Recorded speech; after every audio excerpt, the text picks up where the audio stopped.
Geometry Unit 4, Lesson 7, Using Proportional Relationships. So in this lesson, we want to use similarity criteria of triangles to solve problems for geometric figures. Generally, we want to do indirect measurement.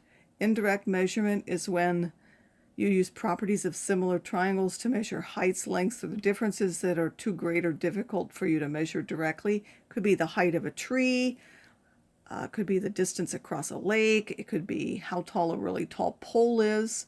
They usually don't get up and measure those, but if they want to know how tall, for example, a tree is, they're going to use something like shadows. So if you want to know the height of something, you can take the height of something known like a person and do them both at the same time of the day. The person's standing up straight, this pole or tree is standing up straight, or at least from the distance from the trunk up to the highest part, that's the distance that you want to know. And then you can measure how long its shadow is. That's easy, it's on the ground. These are the sun's rays coming down. They come down at a certain angle. Well, if you do it at exactly the same time of the day, the sun's rays come down at the same angle, so this one will also have that same angle.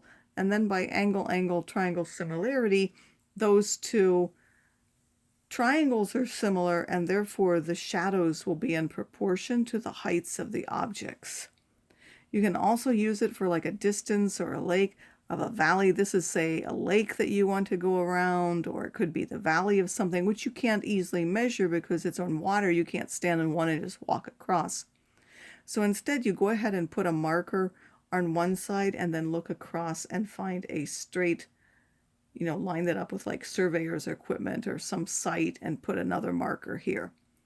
Then you walk some known distance. So you have a way of measuring how far you walked here so that you know this distance.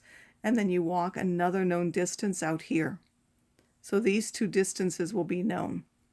And then you're going to keep walking until you can see a straight line from Z to X. So you should be able to see the markers for both Z and X in a straight line with some sighting equipment, and then you would be able to measure this distance, so this distance would also be known.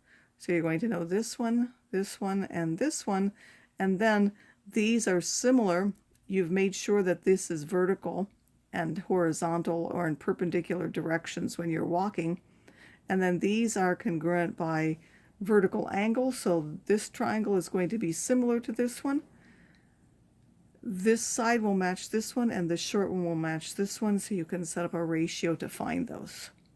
So as an example, on a sunny day, a 1 meter tall man has a friend measure a tree's shadow length and his own shadow length at the same time. It'll be off by some time, but it's approximately close enough together that the angle of the sun is the same. So then these are going to be similar. So I can now set up a ratio.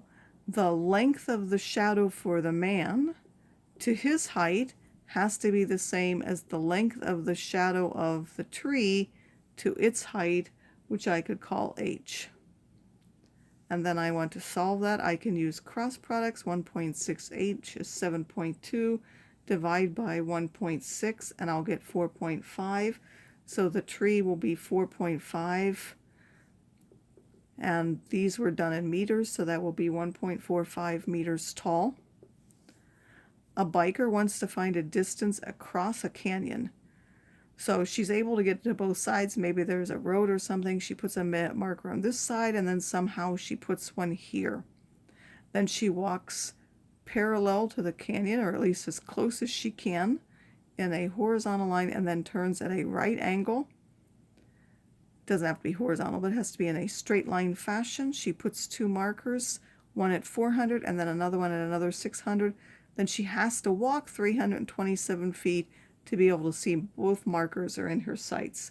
Find D. Again, we can set up a proportion, and now I can either do 1 over the same, or 1 over the one from the same triangle, or 1 over the opposite triangle. Let's do, as it shows here, we'll do 2 over the same.